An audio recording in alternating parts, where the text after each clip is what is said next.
Peace, salam.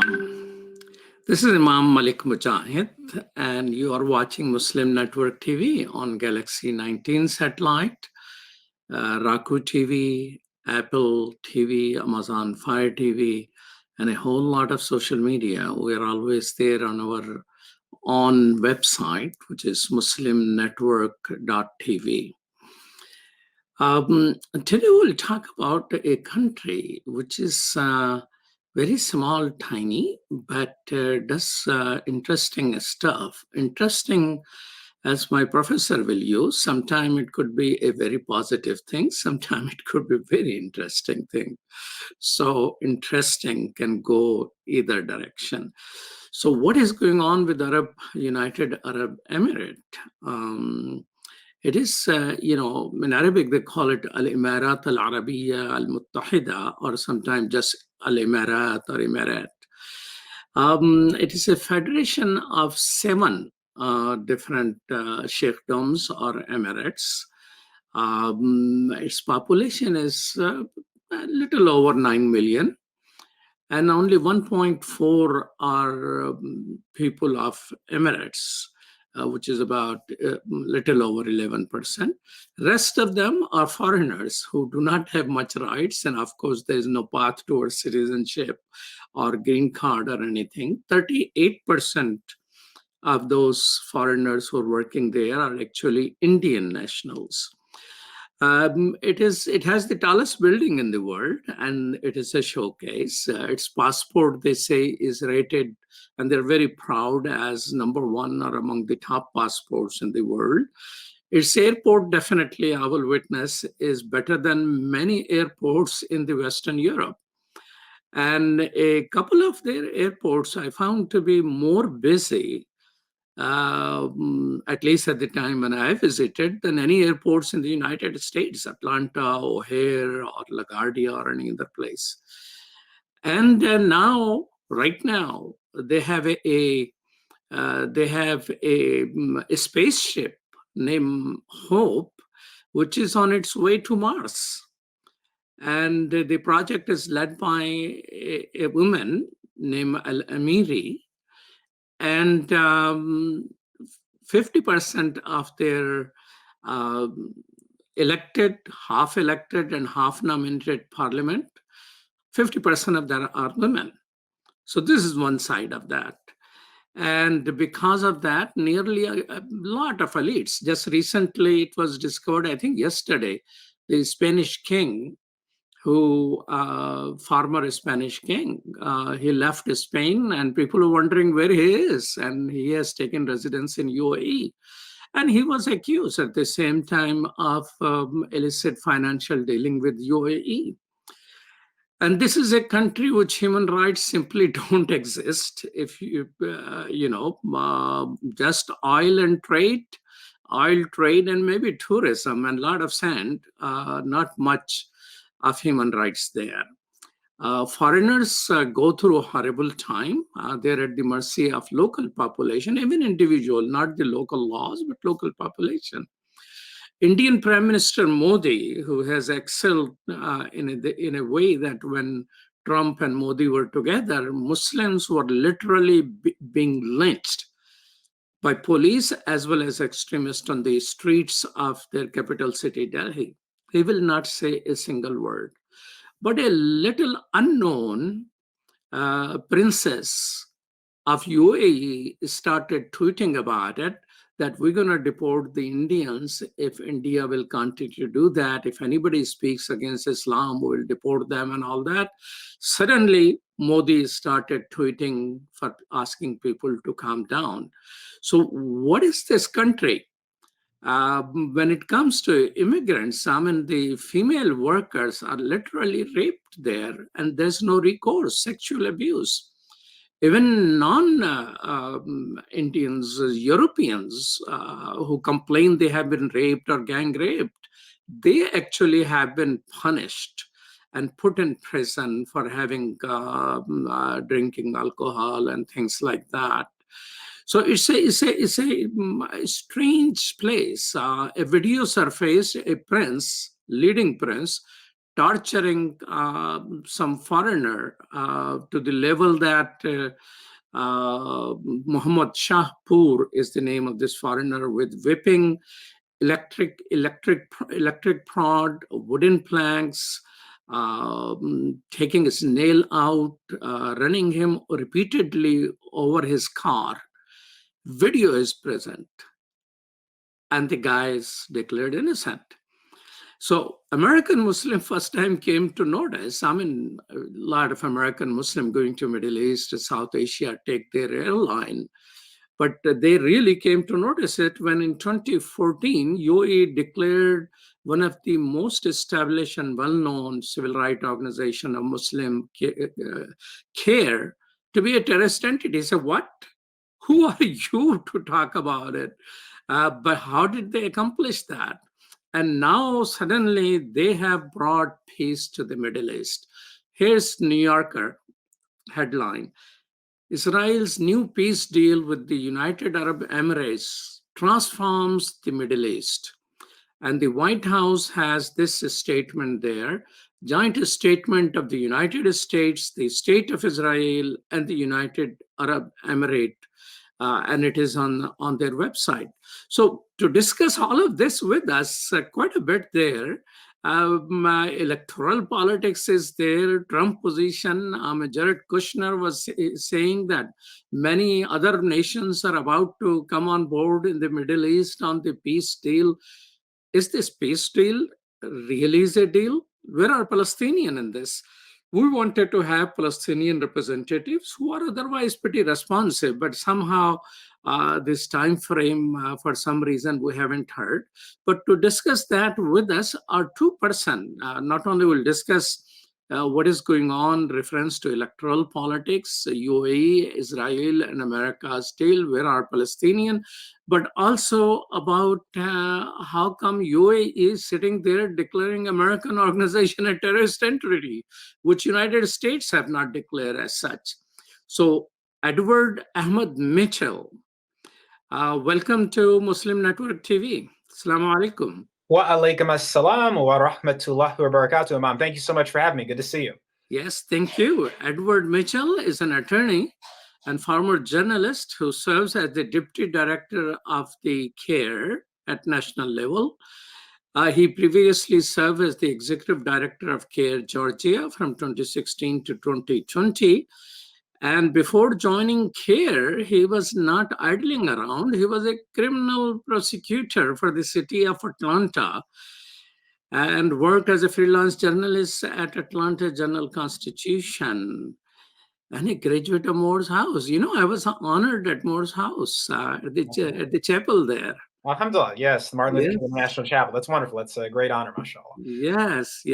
I and Karen Armstrong were together there, and that was the first time I was able to visit that. And another person is my friend, Rabbi Brent Rosen. Rabbi, welcome to Muslim Network TV. Thank you, Malik. It's wonderful to be back. I hope you don't send me any invites. You seem to be a regular guest of ours. I'll always answer the call, Malik. Thank you so much. He's a rabbi with the Tzedek Chicago congregation. He resigned from the Jewish Constructionist congregation, where he served 20 years, essentially because of his activism in support of peace and justice for Palestinians.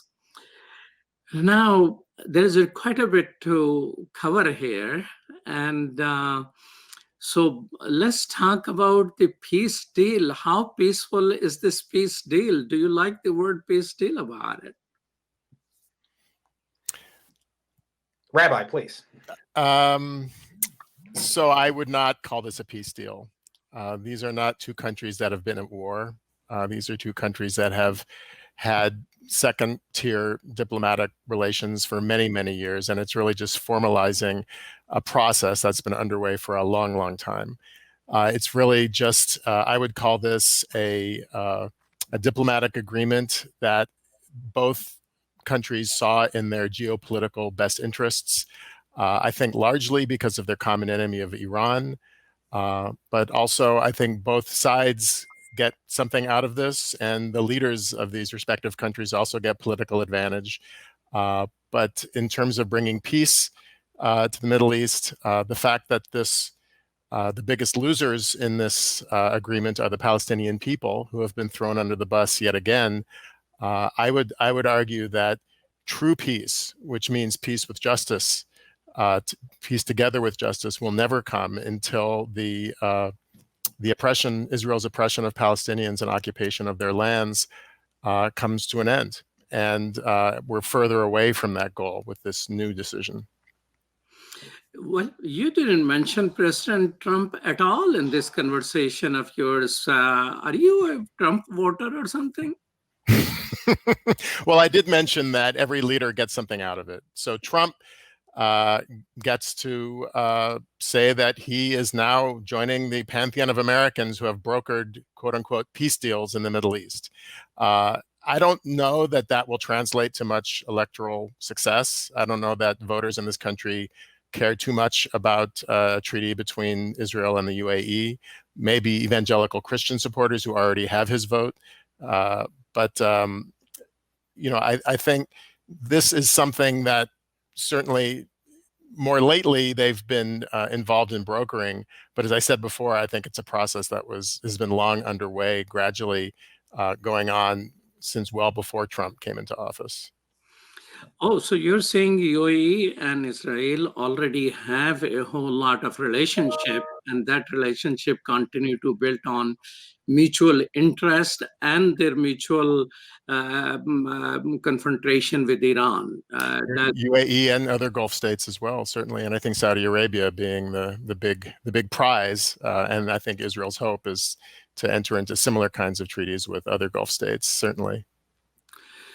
Okay, we will keep the question about whether Trump is going to benefit or not, but because I think he will, but I will come to it later. I mean, that's based on informed discussion on my Facebook by some people, but let's come to that.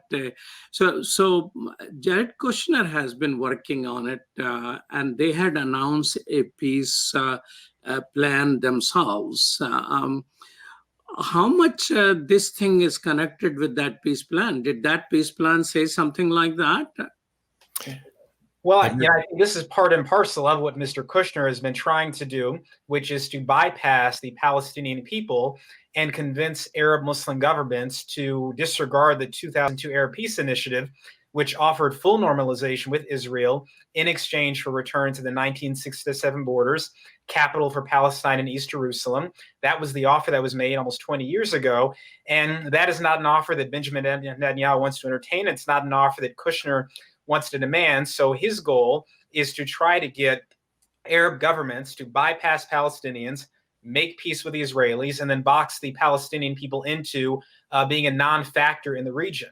Your first question was, is this a peace deal? And I would just say that as American Muslims, I think many of us recognize that peace cannot exist anywhere, especially in the Middle East, unless and until the people of the region, not just Palestinians, but everyone, can live in just societies where they are free from the oppression of brutal dictators or racist occupiers. And so when you see an alliance between a racist like Benjamin Netanyahu and the UAE government, I don't think that brings anyone closer to peace, especially peace for the Palestinian people. One of the key aspects of the 2002 initiative that was offered is that if the Israeli government wanted full normalization, they had to end the occupation.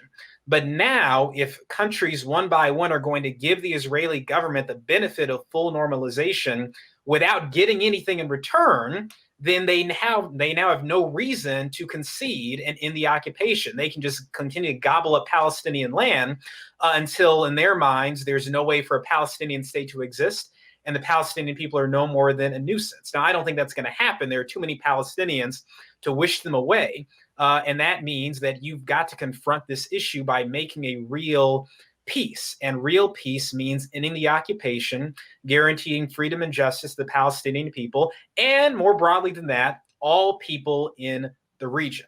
Freedom and the ability to live in just societies and have a say in what happens to them. One more piece of this I think is really important is that the UAE is claiming that as a result, one of the results of their treaty is that Israel will agree to not annex major portions of the West Bank, which they had recently announced that they were going to do. And that is, I mean, if you can think of a more cynical kind of fig leaf to hide behind, Israel's plan to annex major portions of the West Bank was even a step too far for the Trump administration. And was very, very unpopular. It's clearly an illegal act according to international law. So for the UAE to say this is a major concession for Israel, to say that they're not committing this illegal act after all, when in fact on the ground they're continuing to annex the West Bank, whether they make it formal or not. And in fact, Netanyahu, since the announcement of the deal, has said in speeches that that annexation is not off the table, and that he, for political reasons, obviously domestic political reasons, he needs to continue to say that that is part of Israel's policy. Yeah, that's spot on, Rabbi. I mean, that's the thing. This was not a peace deal in exchange for an end annexation. It's already happening. They already live under de facto annexation. If you are living under the control of a foreign military and you don't have the right to vote or have a say in what happens to you, your land has already been annexed. The only thing that hasn't happened is a formal declaration yet. So one of the things is that, was there any, in last 20, 30 years, were there any other peace initiative which exclude Palestinian as blatantly as this one? Go ahead, Rabbi. I can't think of any. No, not as blatantly, but if you go back and look with the gift of hindsight, I think you can say that Palestinians have not gained anything from any of these, certainly not under Oslo, not under Camp David. I think these so-called peace treaties have always left out the issue of a Palestinian state for further down the road. And that's basically given Israel the ability to buy time to continue to gobble up land and create settlements and destroy Palestinian homes. So I think this is probably the most blatant example of just throwing the Palestinians under the bus. But I don't think, and again, I'm not Palestinian, and I with you, Malik, wish that we could have had a Palestinian guest on the show to say this. But in my opinion, I don't know that the Palestinian people have benefited from any of these so-called peace treaties that have been made over the last few decades.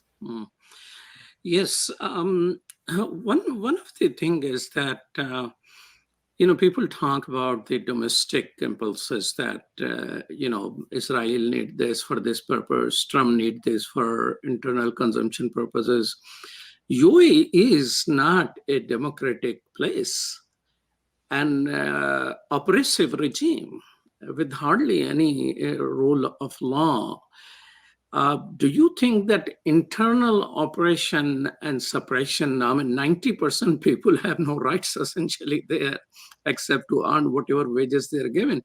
Is the internal absence of democracy, absence of people's participation, is this something which allow rulers to do whatever they want to do in terms of foreign policy? Do you think if there is a referendum on this in UAE, it will have a popular support? Edward, do you have any idea on that?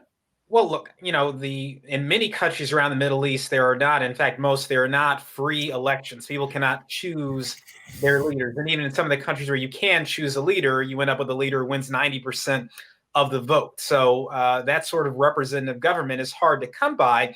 And what the Israeli government truly does not want to see is representative government in the Middle East. They do not want to see people having say in how they're governed, because many of the average people in the Middle East, and by the way, around the world, believe in Palestinian human rights, believe in true peace, not the sort of peace that is nominal and forced on people by dictators, but true peace and true brotherhood. And they don't want to see that manifesting itself in free elections. Now, I'll note that, as a Muslim who's visited the Middle East and been into many countries, there are great things about, I think, every country, including the UAE. I mean, I respect and appreciate the efforts they've done to protect Christians and Jews living in the UAE and to make sure that they have freedom of religion. I think that's not a sign of secularism, but of Islam itself, to protect minorities. And so that's a great thing. But the UAE is also, as we've heard, been cracking down on people who express opposition to this peace deal. And that's not even to discuss what they've done to American Muslims. Years ago, as you know, they labeled many American Muslim organizations terrorist groups, including my civil rights organization, for reasons that remain unclear.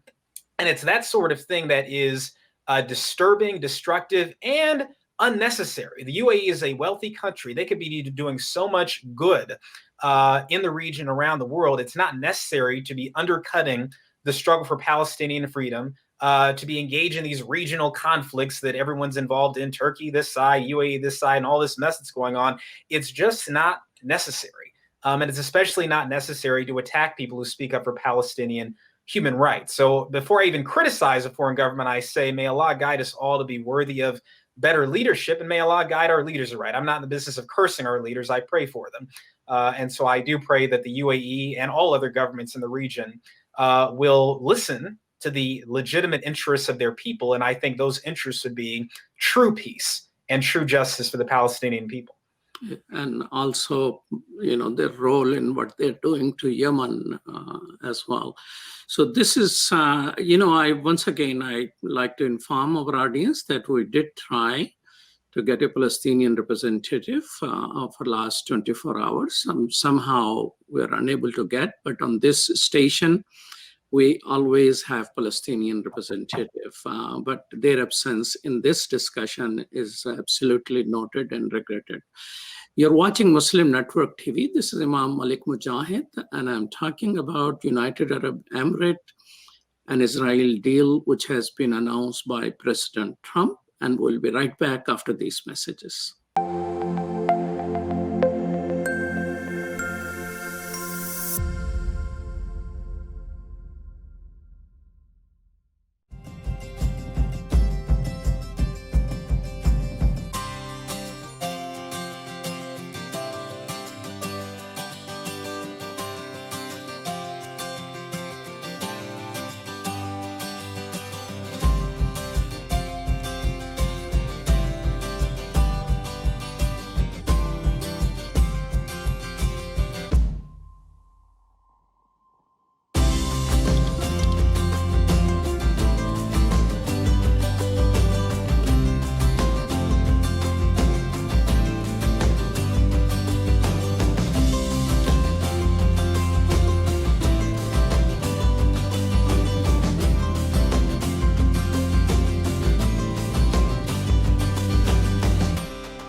What was it like when you started this network out, when you started Sound Vision those many years ago?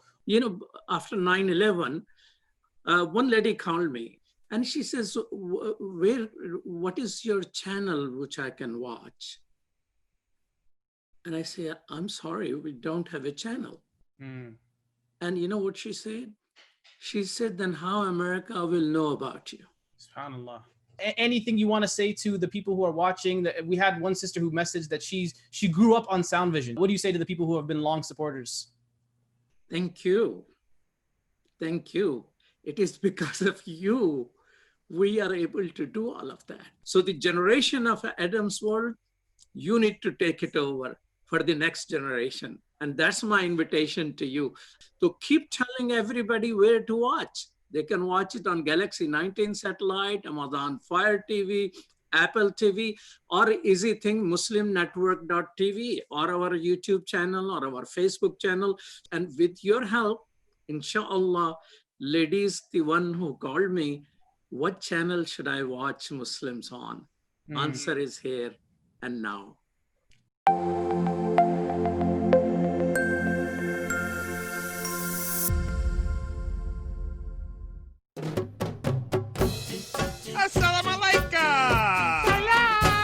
Assalamu alaikum everyone, it's your brother Zain Bika from South Africa. One of the first educational programs ever produced for Muslim children was the ever popular Adam's World series. The colorful and comical Muslim puppets stole the heart of a generation. Sound Vision will be releasing brand new episodes of Adam's World with the launch of a Adam's World app. Subscribers will enjoy new Adam's World episodes as they are released, as well as all the classic episodes of Adam's World. So visit adamsworldapp.com now to learn more, subscribe, and enjoy new adventures of Adam and his friends. And let's keep helping tomorrow's Muslims today. Assalamu alaikum. It's Adam's World. Believe me, there's a lot to see. Bismillah. Let's explore.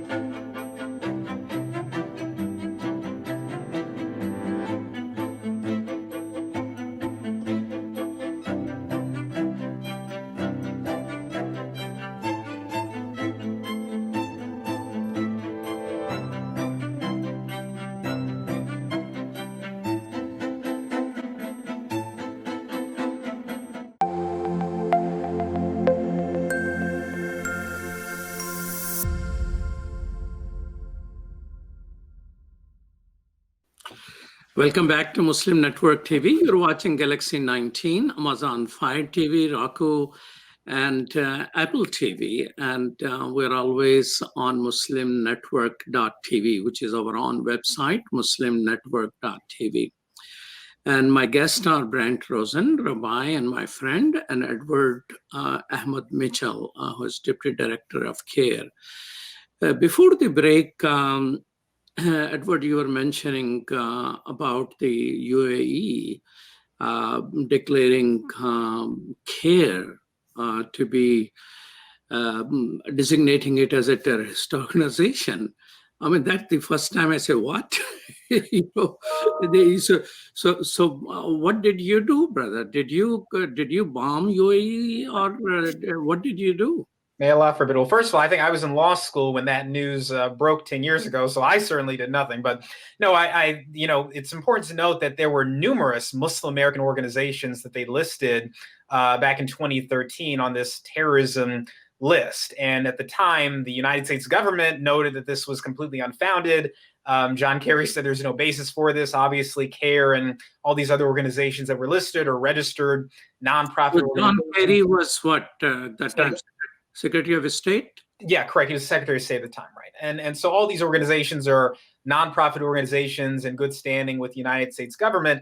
And so it was ridiculous. It was unfounded, but it actually was dangerous because anti-Muslim bigots have spent 10 years using that to say, you see, an Arab government said American Muslims are terrorists, American Muslims are dangerous. And so it's, even though it's unfounded, that is still hurtful. That still gave a weapon to anti-Muslim bigots to wield against American Muslims to try to harm our reputations, to make it harder for us to protect our community from discrimination and bigotry. And so, go ahead, Imam. How, Edward, it is possible that something which Islamophobes in America, like Pamela Geller and Robert Spencer and like of those, they were putting CARE in that light. Yeah. And they were not successful in America because we have rule of law, hopefully, although a lot of those rules have been violated. 28 Muslim charities in America have been invaded by the federal government and all that. But how come they were successful in reaching out to United Arab Emirates to do what they were looking for here? Well, I don't know if that's why the UAE did it or if they were put up to it by anti-Muslim bigots. I've never seen evidence of that. My understanding is that the UAE was very upset about the Arab Spring, obviously was concerned about the spread of these protests and the prospect of people demanding representative government across the region. And many Muslim American organizations at the time of the Arab Spring did speak up in support of freedom in the Middle East and did encourage our government to support freedom movements. And so I suspect that is the reason why American Muslim organizations were targeted and smeared in this way. And, the message I would just deliver to the UAE, and was delivered at the time, is that, terrorism is violence. Terrorism is not expressing support for elections or justice. And furthermore, no one is called for the government and the UAE to be harmed or toppled in any way, certainly not any of the organizations that were targeted. And as Muslims, we have got to expect better from each other. I'm here on this program 10 years after this designation was made. I'm speaking in a very tempered way about the UAE because I respect them as human beings and as a Muslim country, even though I vehemently disagree with so much of what they've done. And they owe that respect to their brothers and sisters around the world, not only to Palestinians, but to American Muslims, undercutting the struggle for Palestinian freedom, smearing American Muslims in a way that threatens our safety here in America. It's unacceptable, it's dangerous, and again, it's all unnecessary. Did you had any office in UAE or anything like that? Now, CARE is an American, and all the other organizations, so far as I know, they are American organizations with American offices, American employees, American funded, and no connections to foreign governments or foreign movements. By the way, the common conspiracy is that Muslim Americans are in league with the Muslim Brotherhood and the boogeyman of the far right. And that's not true. It's just ridiculous. It's unfounded. And so, no, we are an American organization that serves American Muslims, period. Could it be that, I don't know, I think that came after that. Did you condemn the military government and coups against the democratic move in Egypt? That might be something which might have played a role there. Yeah, I'm not sure. Obviously, I wasn't around at the time, but I do know that many Muslim organizations, including CARE, did speak up for the right of people to elect their leaders during the Arab Spring, whether that's in Egypt or Libya or Turkey or wherever else. We did speak up for that principle and continue to speak up for that principle. And in a country that has a law that says the people get to choose their leader, then the people should get to choose their leader. If that's the law in the country, then that should be upheld and recognized and respected. So let's move to the broader conversation. But that was the first time UAE came in my mind of what in the world are they doing, declaring. And now I'm learning from you, it's not just CARE, but many organizations, they went after for no reason. I think it must be Arab Spring because the Muslim in America were very strongly in support of freedom of expression, self-determination, democracy, as well as right of Muslims to live the way they choose, and instead of somebody else dictating to them. I think that must be one of the reasons. Let's go to the broader conversation. Rabbi Pirant-Rosen, one of the things which Jared Kushner has said after this announcement, do you think, by the way, it is good enough for Trump to get a Nobel Peace Prize on that? I hope not. And I doubt it. I don't know about the internal politics of the Nobel Committee, but I doubt that Trump is too popular. But you never know. All kinds of people have won that award. I think, as I said before, I think it's interesting to see this, and I think important to see this as part of a larger geopolitical realignment that's going on in the world of large authoritarian regimes, often oligarchic authoritarian regimes, seeing common cause with one another. And I think that Israel and the UAE, with a deal that was brokered by the United States, clearly see this in their best interest as regimes that fit into that category. Another thing that I think is really important to inject into this the conversation about this so-called peace treaty is that it was just recently revealed, I think it was yesterday, that there was a secret clause in this deal for the U.S. to sell fighter jets to the UAE, F-35 fighter jets. So this is about the self-interest of these countries who have their own political interests here. But when you consider that secret arms deals are part of this, I think calling it a peace treaty is really an anathema to the concept of peace. Yeah, especially when Palestinians are nowhere to be found in that treaty. So Jared Kushner says that we, quote, we are very close to a lot of breakthroughs from the region. And then I was reading in some Israeli papers that Actually, it was not Israeli paper. It was on Bloomberg's news that Bahrain has appreciated and Sudan is coming on board, and Saudi Arabia might also be willing to be part of some arrangements of this nature. I mean, it seems like most of the peace and justice people are ignoring this deal. They're silent about it, and in this vacuum of silence, which is speaking louder probably to these countries, they can go ahead and have deals like that. Where's the protest? Who is opposing it? Who is saying what is nonsense that there are no Palestinians who have anything to do with that? So why there is no reaction, which is criticizing that in a thorough manner? I mean, American paper were all appreciating. I saw New York Times, Washington Post, everyone has a headline which has the word breakthrough in there. Well, the New York Times is, and the mainstream media is one sphere, but when we talk about the peace and justice community, I mean, I am firmly a part of that community, and maybe it can be a bit of an echo chamber, but across my social media feed, ever since it was announced, there was huge condemnation. You know, Jewish Voice for Peace, which is an organization that I'm very active in, was very loud and out front in trying to lead this charge in the Jewish community, that this was just basically about throwing Palestinians under the bus and not about peace at all. So I think the peace and justice community has been protesting. I think it speaks to the movement that we're trying to build, that we need a larger, more broad-based movement. But we can't look to the New York Times for any moral leadership on the issue of these kinds of treaties in the Middle East, in my opinion. Did CARE issue any statement about that peace, so-called peace treaty? Why I keep calling peace treaty?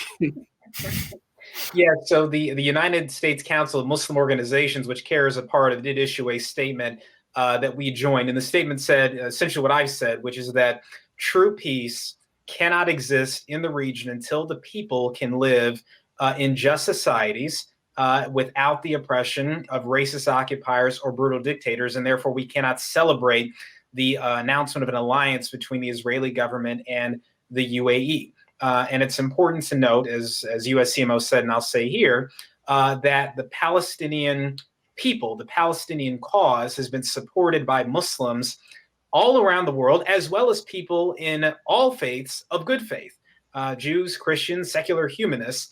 And the demand that we've all made is that the Israeli government must end the oppression and occupation of the Palestinian people, and our government must stop funding it. And the problem becomes, if you've got a prominent Muslim country like the UAE and possibly others saying, well, you know what, Palestinians, we're willing to put that aside, and we're willing to make a deal with the Israeli government, even a government led by someone as racist, a war criminal like Benjamin Netanyahu, if they're willing to do it, then it undercuts that international solidarity, which is what we need. Apartheid in South Africa ended because of the pressure brought by international solidarity. Nelson Mandela was locked in prison. It wasn't internally that they were able to completely defeat apartheid. They were able to defeat it both through internal pressure and international pressure. And when that international pressure, that international solidarity is undermined, especially by a Muslim country, it does real harm to the Palestinian cause. And by the way, that does real harm, I think, to countries around the world, because the Israeli-Palestinian, the Israeli occupation of Palestine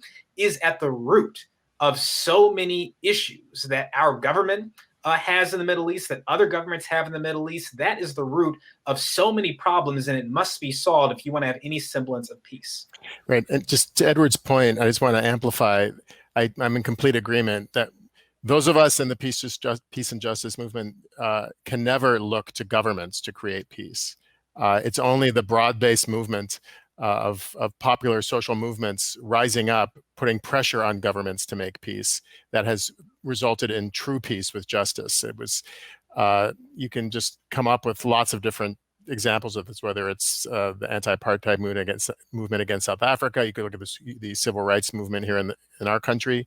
Power concedes nothing without a demand, as Douglas said. So, you know, I do agree with Kushner on one thing. I think it is a breakthrough. It could well lead to other Gulf states entering into this kind of alignment. But is it a breakthrough for peace and justice? Absolutely not. And that will only happen until, if and when our movement, and I do believe it's a when and not an if, this movement of solidarity brings enough leverage and power to bear on these governments that they have no choice but to do the right thing and do the just thing. You're watching Muslim Network TV. This is Imam Malik Mujahid. I'm talking Rabbi Rosen and Edward Mitchell. We'll be right back after these messages.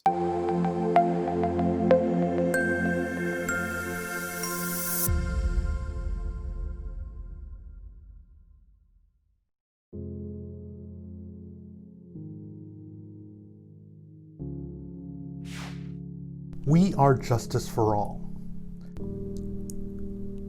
Headquartered in the heart of downtown Chicago, Justice for All is a global humanitarian initiative dedicated to raising awareness for human rights concerns impacting vulnerable minority groups.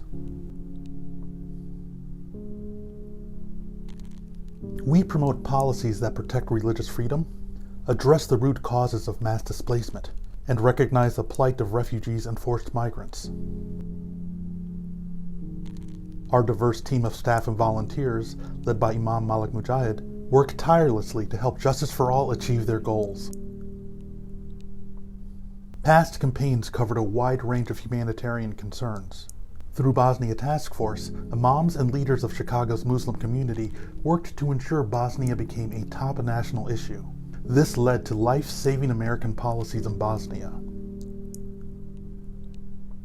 A key accomplishment was helping to get rape declared a war crime. Initiatives also included Kosovo Task Force, Central African Republic Task Force, and Flint Coalition, which brought awareness to the water crisis affecting the people of Flint, Michigan. Highlights of our work include supporting Black Lives Matter,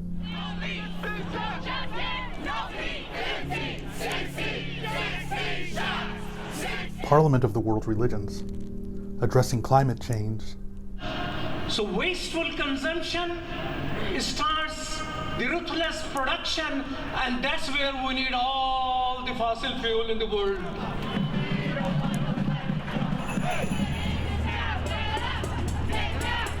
And prominent media exposure. This is Imam Malik Mujahid, President of Justice for All. And I'm the Director of Outreach for Justice for All. And that's why we need to go back to what worked. Today we're demanding an apology from the CEO of Costco. The Chinese crackdown on Uyghurs and other Turkic people has only gotten worse.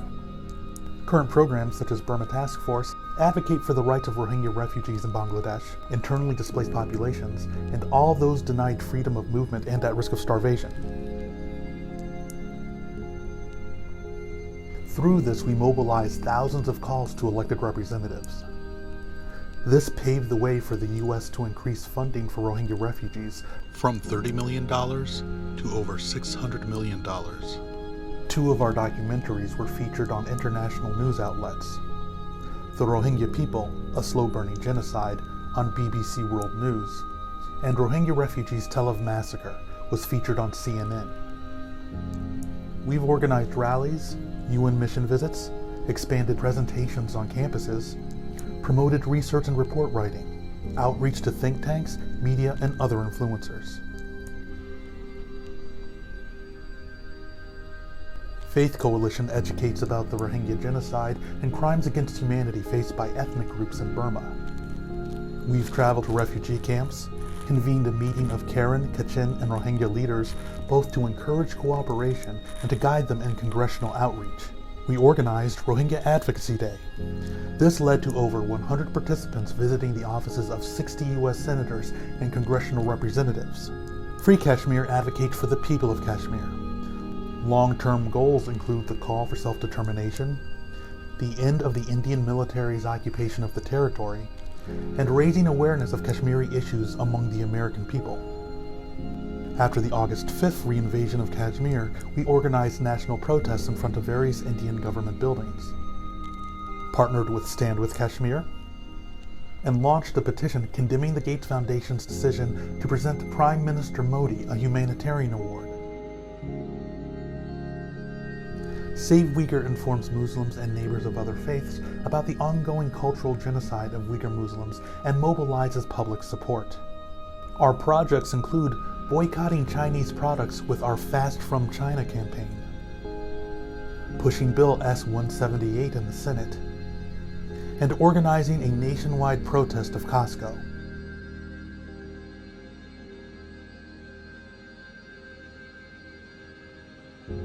Together, we can continue to stand up for justice. Justice for all.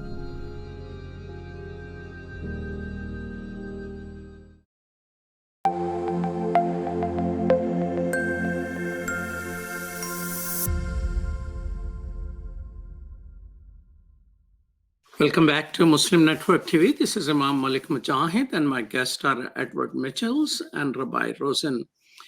Yesterday was the Democratic Party, what they're calling unconventional convention. Did anyone of you watch anything there? I did. Okay.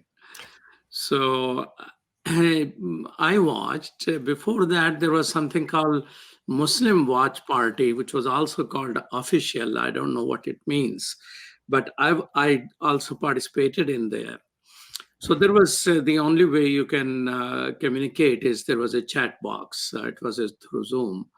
And in chat box, several people, some of them are very prominent leaders of the Muslim community. And on my own Facebook, I posted a note and there is a conversation. There seems to be a good number of people, at least who are active and vocal, who are saying Trump did not start any war. He brought some form of stopping Netanyahu from annexing to Palestinian land. And Biden and Kamala Harris are as Zionist as anybody else, but at the same time, they are part of military industrial complex who have started wars in the past, and they will start again these wars. These were the conversation I saw coming. Now, my personal position is different, and I am not asking your personal positions either, but have you heard any of these conversations? And what do you think about it? I haven't heard those conversations, but I would say that every one of those assertions I would find to be false and very challengeable. To say that he hasn't started any wars, has he contributed to the myriad of wars that the United States, the eternal wars that the United States has been involved in for the last few decades? Absolutely. He stopped annexation. He has been helping with the process of annexation that we've already said has been ongoing and on the ground. Is Biden and Harris Zionists? They, from a policy point of view, certainly toe that line. But if we look at the Trump administration and the way that they have brought the evangelical Christian Zionist community into the fold in an unprecedented way, which resulted, among other things, in the moving of the American embassy to Jerusalem, which was a red line that no former administration was ever willing to cross. To say that the Trump administration is not beholden to the Israel lobby, I think, is demonstrably false. We have the Vice President of the United States and the Secretary of State are both evangelical Christian Zionists, and fiercely so. And never has that level of strong Zionist religious commitment have been that close to the seat of power than under the Trump administration. So I'm not speaking as a Muslim, obviously, but I don't share the opinions of those who you're quoting. Yeah, and what I would say is that, obviously, CARE, we're a nonprofit, nonpartisan organization, so we don't comment on the electoral politics or anything like that. But I'll say whoever the president is, American Muslims, and again, people of good faith, of all faiths, expect our president to pursue a humanitarian foreign policy, first and foremost, a foreign policy motivated by helping people. And you serve American interests when you help other people and you build goodwill around the world, not motivated by a foreign policy that is trying to turn a religious in times, theory into government policy, certainly at the expense of human beings and their freedom. And so I would hope that the president, whether it's President Trump or President anyone else, will look to logic, look to common sense when they are making policy in the Middle East. Because if you're making policy based on anything else, you are going to end up in a situation very much like what we're in right now, which is a situation that is very far from peace. People are losing their lives, and our country is worse for it. Rabbi, there were a whole lot of peace movement people who were supporting Bernie Sanders because his opinions, and I think he spoke to Islamic Society of North America convention as well. And of course, he lost elections. Does it mean that our country has chosen, Democratic Party has defeated the ideas represented by Bernie Sanders, have accepted the ideas which are the current Democratic, or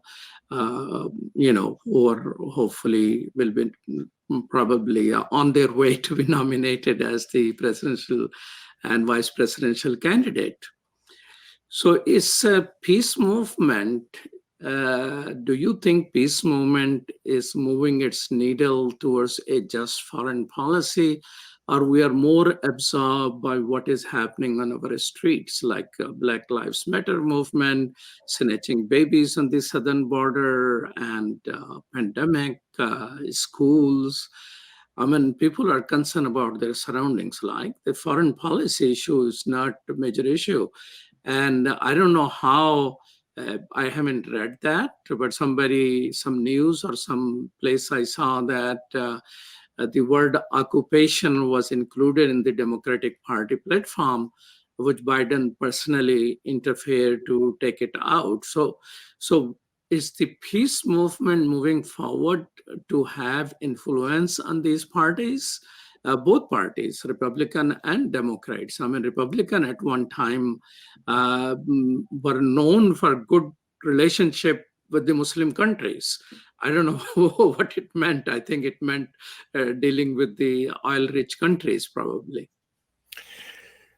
I think about this issue a great deal. And I think in the movement of the left, I think we see much more movement and success on the domestic front rather than the foreign policy front. And if you look at the foreign policy opinions of even someone like Bernie Sanders, they still hew pretty much to the center. They aren't really fundamentally different than what someone like Joe Biden is saying. I think they're cosmetic. I mean, they're symbolic, but maybe important. I think I was very heartened when Bernie Sanders was the only candidate who mentioned the word Palestinian. He mentions it out loud.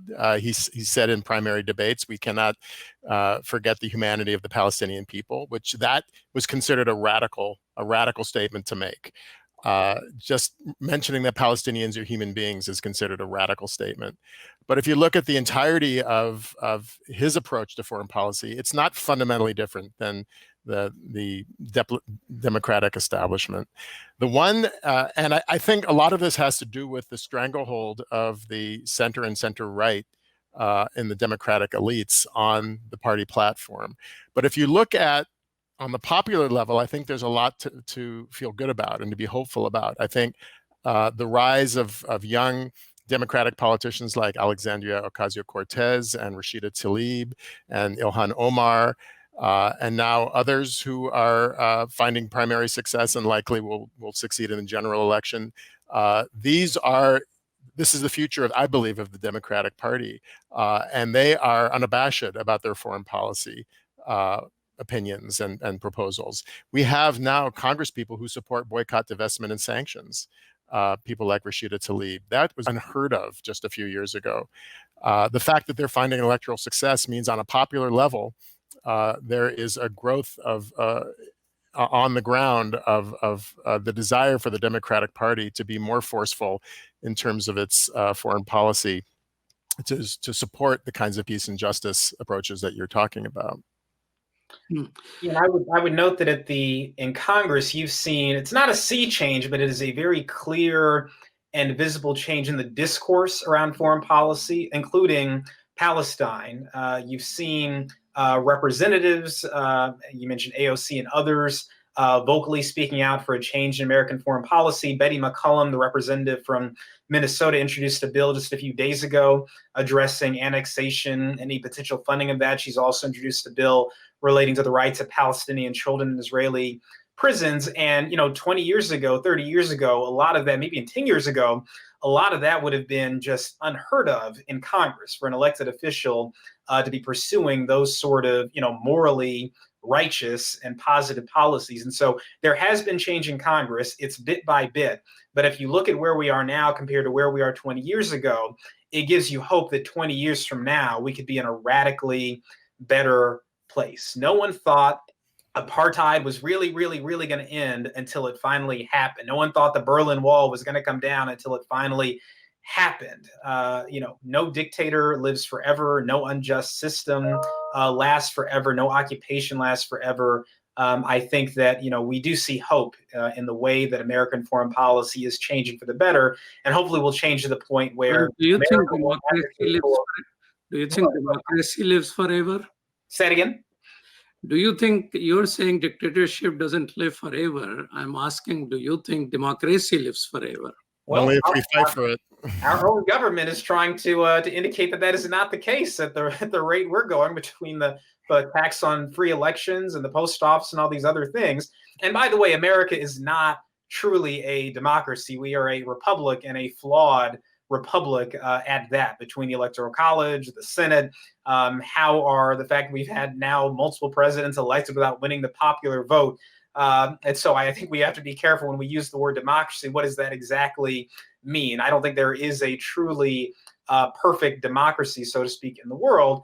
And by the way, majority rule, if you've got a majority of people who believe in doing horrible things, then your democracy is not morally good. You have to have a government, whether it's a benevolent dictatorship, whether it's a full-fledged democracy, you've got to have rules that require your leaders to act within a moral framework. And that is something that I think President Trump has been pushing as far as he can, the edges of, over the past several years. And so, no, to answer your question, I don't think any government is guaranteed to last forever. I don't believe that we're looking at the end of history. History is very much still unfolding. Wow, you both are just amazing. What do you eat? We're not drinking the Kool-Aid, I can tell you that much.